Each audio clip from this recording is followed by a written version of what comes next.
И како поминавте на овогодинешната акција? Па, како и претходните акции Ден на дрвото, и ова беше многу успешна.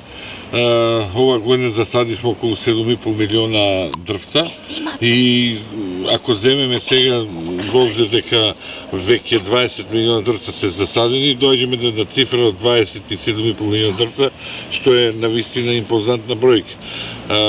Може би не знаете, еве од оваа година веќе и нашите соседни земји почнуваат полека да се уклучуваат, со што се остварува нашиот план да полека целата оваа иницијатива прерасне во една општобалканска иницијатива за садење на дрва, значи интернационална акција Денот на дрвата и полека тоа да добие и можеби европски рамки, што за нас ќе значи.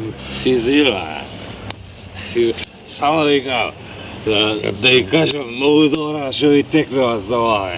Добро, да ја кажам за Ден на дрва нешто. Многу сме благодарни вака што направивте еден ден и за нас, патронен празник и дрва што се правиме да можеме со го оправдаме како го ви кажа. Добро. Сега идеме тоа кој вас жена и кај беше Ден на дрвото да не може ваков патронен празник да се, значи Ден на дрвото да продолжите вака црско. Дај ме една ракија кај пише окај мене, да бапнеш и ти една ракија за Ден на дрвото. Слушај, али овој дресов на Холандија добро ти стае, слушаш, не? Добро. Као Ван Дан, овој. Фудбалер. Овој Ison Пастер, супер, Ден на дрвото, шибајте само. Ison Пастер. Ова. Скрати. K15!